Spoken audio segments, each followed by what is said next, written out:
Chapter 6, Seth and Enoch. This chapter is based on Genesis 4:25 through chapter 6, verse 2. To Adam was given another son, to be the inheritor of the divine promise, the heir of the spiritual birthright. The name Seth, given to this son, signified appointed or compensation. For, said the mother, God hath appointed me another seed instead of Abel, whom Cain slew. Seth was of more noble stature than Cain or Abel, and resembled Adam more closely than did his other sons. He was a worthy character, following in the steps of Abel. Yet he inherited no more natural goodness than did Cain. Concerning the creation of Adam it is said, In the likeness of God made he him, but man, after the fall, begat a son in his own likeness, after his image. While Adam was created sinless in the likeness of God, Seth, like Cain, inherited the fallen nature of his parents. But he received also the knowledge of the Redeemer and instruction in righteousness. By divine grace he served and honored God, and he labored as Abel would have done, had he lived, to turn the minds of sinful men to revere and obey their Creator. To Seth, to him also there was born a son, and he called his name Enoch. Then began men to call upon the name of Jehovah. The faithful had worshipped God before, but as men increased, the distinction between the two classes became more marked. There was an open profession of loyalty to God on the part of one, as there was of contempt and disobedience on the part of the other. Before the fall, our first parents had kept the Sabbath, which was instituted in Eden, and after their expulsion from paradise they continued its observance. They had tasted the bitter fruits of disobedience, and had learned what every one that tramples upon God's commandments will sooner or later learn, that the divine precepts are sacred and immutable, and that the penalty of transgression will surely be inflicted. The Sabbath was honored by all the children of Adam that remained loyal to God. But Cain and his descendants did not respect the day upon which God had rested. They chose their own time for labor and for rest, regardless of Jehovah's express command. Upon receiving the curse of God, Cain had withdrawn from his father's household. He had first chosen his occupation as a tiller of the soil, and he now founded a city, calling it after the name of his eldest son. He had gone out from the presence of the Lord, cast away the promise of the restored Eden, to seek his possessions and enjoyment in the earth under the curse of sin, thus standing at the head of that great class of men who worship the God of this world. In that which pertains to mere earthly and material progress, his descendants became distinguished. But they were regardless of God, and in opposition to his purposes for man. To the crime of murder in which Cain had led the way, Lamech, the fifth in descent, added polygamy, and boastfully defiant he acknowledged God only to draw from the avenging of Cain an assurance of his own safety. Abel had led a pastoral life, dwelling in tents or booths, and the descendants of Seth followed the same course, counting themselves strangers and pilgrims on the earth, seeking a better country, that is, an heavenly. Hebrews chapter 11, verses 13 and 16. For some time the two classes remained separate. The race of Cain, spreading from the place of their first settlement, dispersed over the plains and valleys where the children of Seth had dwelt. And the latter, in order to escape from their contaminating influence, withdrew to the mountains, and there made their home. So long as this separation continued, they maintained the worship of God in its purity. But in the lapse of time they ventured, little by little, to mingle with the inhabitants of the valleys. This association was productive of the worst results. The sons of God saw the daughters of men that they were fair. The children of Seth, attracted by the beauty of the daughters of Cain's descendants, displeased the Lord by intermarrying with them. Many of the worshippers of God were beguiled into sin by the allurements that were now constantly before them, and they lost their peculiar holy character. Mingling with the depraved, they became like them in spirit and in deed. The restrictions of the seventh commandment were disregarded, and they took them wives of all which they chose. The children of Seth went in the way of Cain. Jude 11. They fixed their minds upon worldly prosperity and enjoyment, and neglected the commandments of the Lord. Men did not like to retain God in their knowledge. They became vain in their imaginations, and their foolish heart was darkened. Romans chapter 1, verse 21. Therefore God gave them over to a mind void of judgment. Verse 28, marginal reading. Sin spread abroad in the earth like a deadly leprosy. For nearly 1,000 years Adam lived among men, a witness to the results of sin. Faithfully he sought to stem the tide of evil. He had been commanded to instruct his posterity in the way of the Lord, and he carefully treasured what God had revealed to him, and repeated it to succeeding generations. To his children and children's children, to the 9th generation, he described man's holy and happy estate in paradise, and repeated the history of his fall, telling them of the sufferings by which God had taught him the necessity of strict adherence to his law, and explaining to them the merciful provisions for their salvation. Yet there were but few who gave heed to his words. Often he was met with bitter reproaches for the sin that had brought such woe upon his posterity. Adam's life was one of sorrow, humility, and contrition. When he left Eden, the thought that he must die thrilled him with horror. He was first made acquainted with the reality of death in the human family when Cain, his firstborn son, became the murderer of his brother.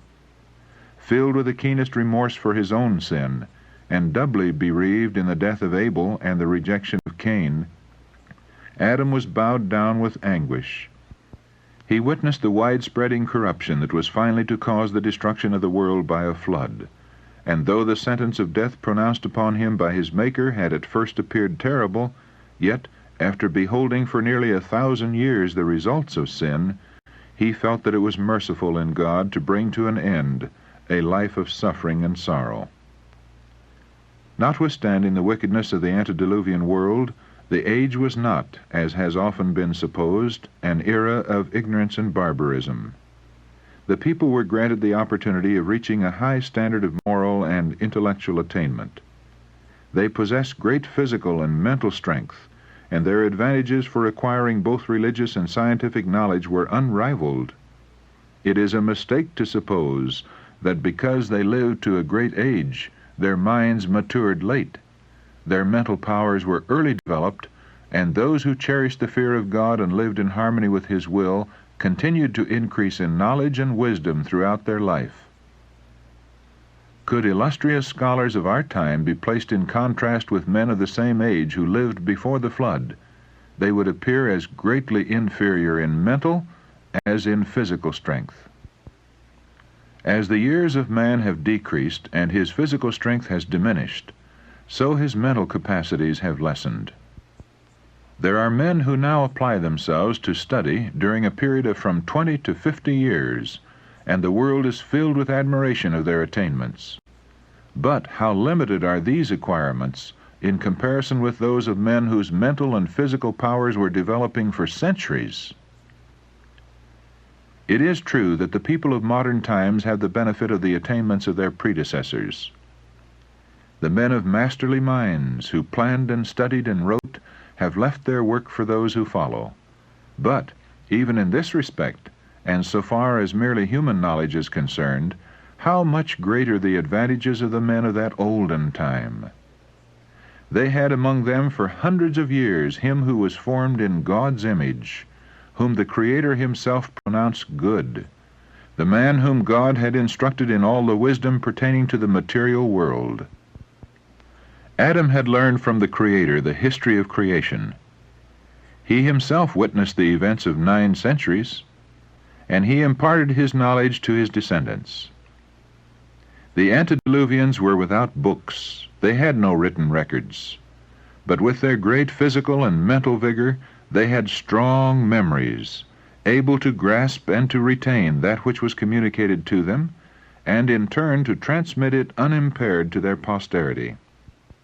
and for hundreds of years there were 7 generations living upon the earth contemporaneously, having the opportunity of consulting together and profiting each by the knowledge and experience of all. The advantages enjoyed by the men of that age to gain a knowledge of God through His works have never been equaled since. And so far from being an era of religious darkness, that was an age of great light. All the world had opportunity to receive instruction from Adam, and those who feared the Lord had also Christ and angels for their teachers. And they had a silent witness to the truth in the garden of God, which for so many centuries remained among men. At the cherubim-guarded gate of paradise the glory of God was revealed, and hither came the first worshippers. Here their altars were reared, and their offerings presented. It was here that Cain and Abel had brought their sacrifices, and God had condescended to communicate with them. Skepticism could not deny the existence of Eden while it stood just in sight, its entrance barred by watching angels. The order of creation, the object of the garden, the history of its 2 trees so closely connected with man's destiny were undisputed facts. And the existence and supreme authority of God, the obligation of His law, were truths which men were slow to question while Adam was among them. Notwithstanding the prevailing iniquity, there was a line of holy men who, elevated and ennobled by communion with God, lived as in the companionship of heaven. They were men of massive intellect, of wonderful attainments. They had a great and holy mission: to develop a character of righteousness, to teach a lesson of godliness, not only to the men of their time, but for future generations. Only a few of the most prominent are mentioned in the Scriptures, but all through the ages God had faithful witnesses, true-hearted worshippers. Of Enoch it is written that he lived 65 years and begat a son. After that he walked with God 300 years. During these earlier years, Enoch had loved and feared God and had kept His commandments. He was one of the holy line, the preservers of the true faith, the progenitors of the promised seed. From the lips of Adam he had learned the dark story of the fall, and the cheering one of God's grace as seen in the promise, and he relied upon the Redeemer to come. But after the birth of his first son, Enoch reached a higher experience. He was drawn into a closer relationship with God. He realized more fully his own obligations and responsibility as a son of God. And as he saw the child's love for its father, its simple trust in his protection, as he felt the deep, yearning tenderness of his own heart for that firstborn son, he learned a precious lesson of the wonderful love of God to men in the gift of His Son, and the confidence which the children of God may repose in their Heavenly Father. The infinite, unfathomable love of God through Christ became the subject of his meditations day and night, and with all the fervor of his soul he sought to reveal that love to the people among whom he dwelt. Enoch's walk with God was not in a trance or a vision, but in all the duties of his daily life.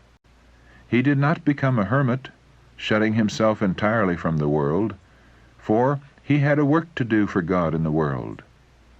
In the family, and in his intercourse with men, as a husband and father, a friend, a citizen, he was the steadfast, unwavering servant of the Lord. His heart was in harmony with God's will, for can 2 walk together except they be agreed? Amos chapter 3, verse 3. And this holy walk was continued for 300 years. There are few Christians who would not be far more earnest and devoted if they knew that they had but a short time to live, or that the coming of Christ was about to take place. But Enoch's faith waxed the stronger. His love became more ardent with the lapse of centuries. Enoch was a man of strong and highly cultivated mind and extensive knowledge. He was honored with special revelations from God. Yet being in constant communion with heaven, with a sense of the divine greatness and perfection ever before him, he was one of the humblest of men. The closer the connection with God, the deeper was the sense of his own weakness and imperfection. Distressed by the increasing wickedness of the ungodly, and fearing that their infidelity might lessen his reverence for God, Enoch avoided constant association with them, and spent much time in solitude, giving himself to meditation and prayer. Thus he waited before the Lord, seeking a clearer knowledge of his will, that he might perform it. To him prayer was as the breath of the soul. He lived in the very atmosphere of heaven. Through holy angels God revealed to Enoch his purpose to destroy the world by a flood, and he also opened more fully to him the plan of redemption. By the spirit of prophecy he carried him down through the generations that should live after the flood, and showed him the great events connected with the second coming of Christ and the end of the world. Enoch had been troubled in regard to the dead. It had seemed to him that the righteous and the wicked would go to the dust together, and that this would be their end. He could not see the life of the just beyond the grave. In prophetic vision he was instructed concerning the death of Christ, and was shown his coming in glory, attended by all the holy angels, to ransom his people from the grave. He also saw the corrupt state of the world when Christ should appear the second time, that there would be a boastful, presumptuous, self-willed generation, denying the only God and the Lord Jesus Christ, trampling upon the law, and despising the atonement. He saw the righteous crowned with glory and honor, and the wicked banished from the presence of the Lord and destroyed by fire. Enoch became a preacher of righteousness, making known to the people what God had revealed to him. Those who feared the Lord sought out this holy man, to share his instruction and his prayers.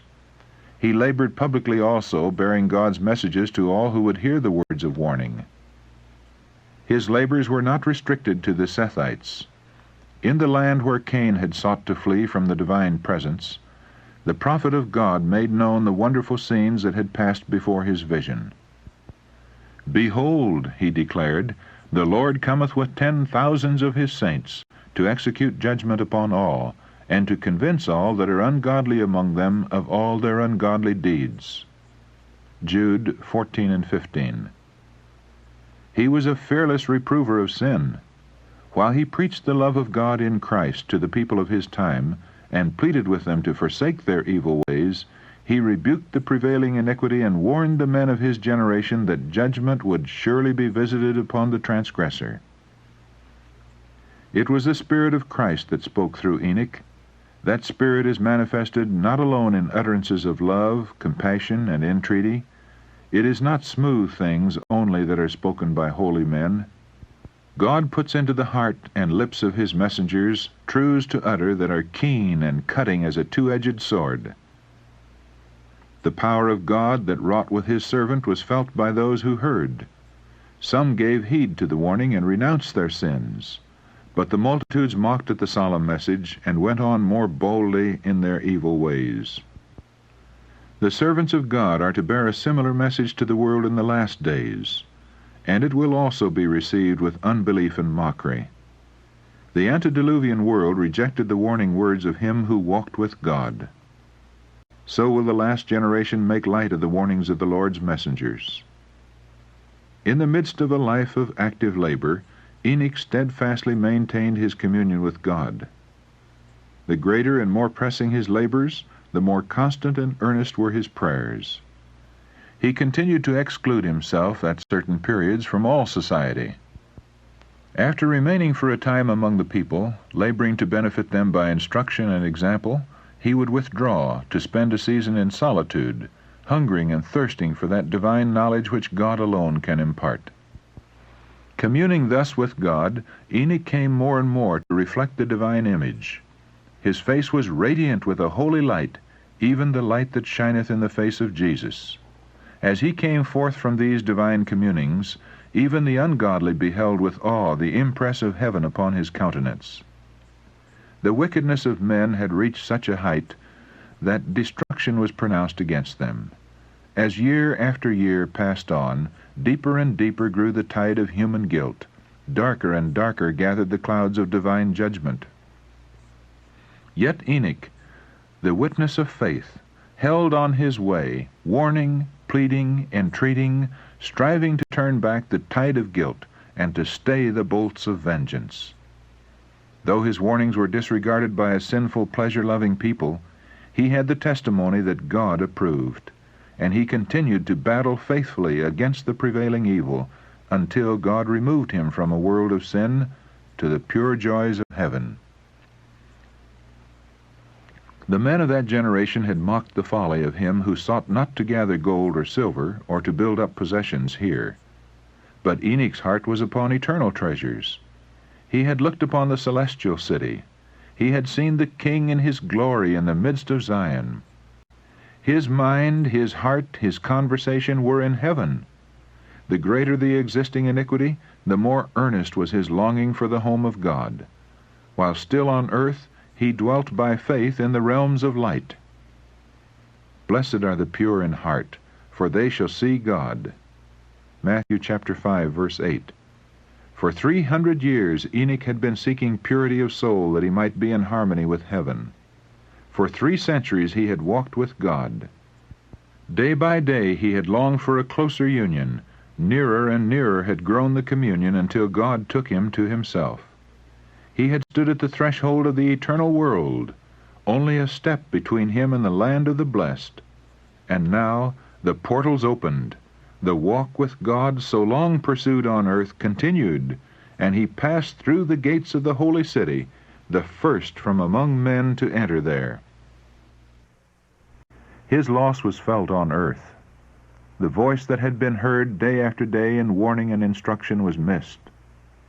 There were some, both of the righteous and the wicked, who had witnessed his departure, and hoping that he might have been conveyed to some one of his places of retirement, those who loved him made diligent search, as afterward the sons of the prophets searched for Elijah, but without avail.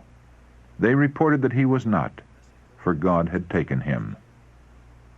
By the translation of Enoch, the Lord designed to teach an important lesson.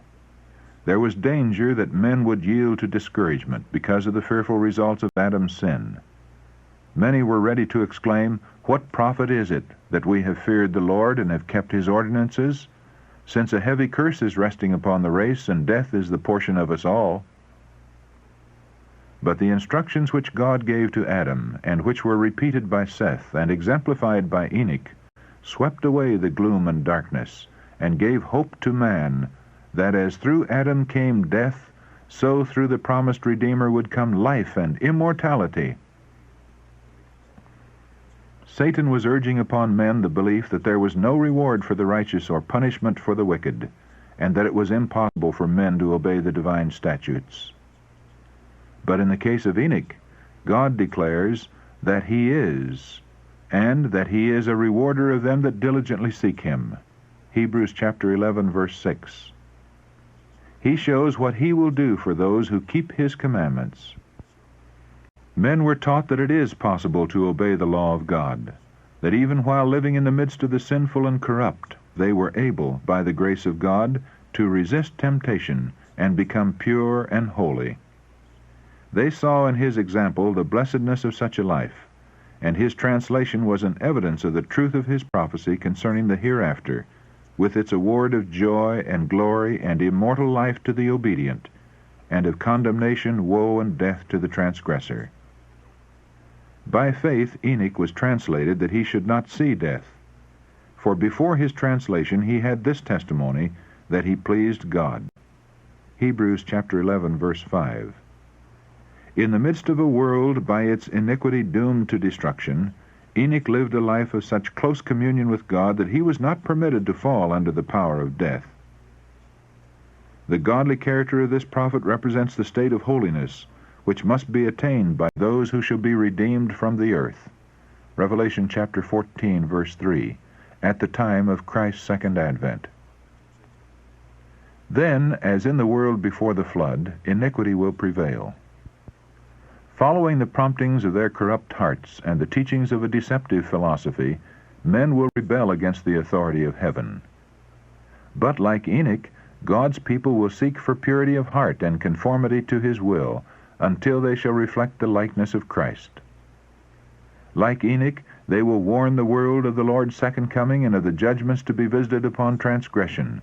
And by their holy conversation and example, they will condemn the sins of the ungodly. As Enoch was translated to heaven before the destruction of the world by water, so the living righteous will be translated from the earth before its destruction by fire. Says the apostle, "We shall not all sleep, but we shall all be changed, in a moment, in the twinkling of an eye, at the last trump. For the Lord himself shall descend from heaven with a shout, with the voice of the archangel, and with the trump of God. The trumpet shall sound, and the dead shall be raised incorruptible, and we shall be changed. The dead in Christ shall rise first. Then we which are alive and remain shall be caught up together with them in the clouds, to meet the Lord in the air, and so shall we ever be with the Lord. Wherefore comfort one another with these words." 1 Corinthians chapter 15, verses 51 and 52, and 1 Thessalonians chapter 4, verses 16 to 18.